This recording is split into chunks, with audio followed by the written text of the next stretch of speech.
bakasoma bafa balungi olunaku olwaleero nzize mu maaso gammwe okubanjulira TIGERWELD Electrodes ezikolerwa Tiger brand eya East African Roofing Systems.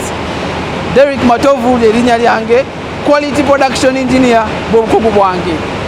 Ekifuula waya eno kubanga nnungi nnyo, ekisooka nti egenda kuwa weld joint nga y'amaanyi nnyo, ekisooka. Ekyokubiri nti egenda kuwa weld nga teriimu mukka gwonna gwonna, teriimu mukka gwonna kugenda kulumya maaso. Ekyokusatu bw'oba oweldinga bw'otyo owulira ng'eserera bulungi. Ekyokuna nti slag ono wakungulwa avaako bulungi, ebiseera ebimu avaako nayekka nga tomugjeeko. Oyo nabadde yeebuuza nti waya zino zikola kuti, welding electrodes zikola ki?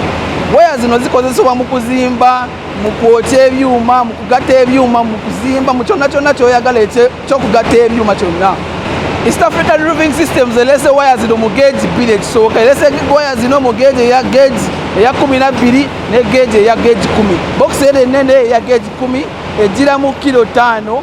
Box eno entono eya gauge 12 ejjira mu kilo 2 n'ekitundu. So kati nkoola bakasitoma baffe bonna abalungi, wenna ng'oyagala okukozesa welding electrodes mirimu gyo, jangu tukuguze waya zino ennungi ezikuwa obukakamu n'obukugu mu weld yonna gy'okola.